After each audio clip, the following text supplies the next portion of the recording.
Imagine, if you will, a hypothetical glass sphere like a transparent clairvoyance crystal ball that represents my inner mind. Inside this sphere we see a seesaw which is of length equal to 80% of the sphere's diameter. That is 8/5 of its radius are. Below the seesaw is a very luminescent white-faced circular 24-hour clock of circumference equal in length to the exact length of the seesaw. That is 8/5 of the sphere's radius. This clock is encased within a wooden triangular fulcrum. 2. This clock has extremely well-shaped large black hands. 3. A completely spherical human eyeball rolling west to east and vice versa along the seesaw top, which represents my hypothetical mind's eye, shown here as a highly visible camera with the camera lens located at the eye's exact center, such that the lens points straight at the viewer always. This camera can sometimes be inert, for note that just 1. Above this eye's forward-facing lens, the word minds is inscribed on it in green, flashing neon light, and 2. Below camera's forward-facing lens the word I is inscribed in the same green flashing neon light. Note, this mind's eye spherical camera's motion is directly dictated by the raising and lowering of either of seesaw's ends. This camera has the following properties. It can A. Be inert at exact midpoint of seesaw, when both ends are on exactly the same horizontal alignment, that is, the whole seesaw is at the exact same height.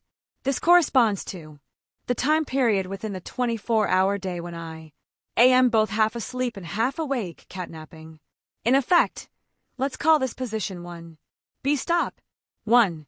For any time duration less than or equal to the 24 hours, that is, if I were to die or go into a coma or similar. 2. At any point on the seesaw. C. Roll west to east or in reverse direction, only along a totally straight line along the total length of a seesaw. Can call these positions indeterminate. For now, for brevity and simplicity, shall we say, the seesaw is constructed in such a way that the camera cannot ever fall off seesaw in any direction, nor levitate. 5. 1.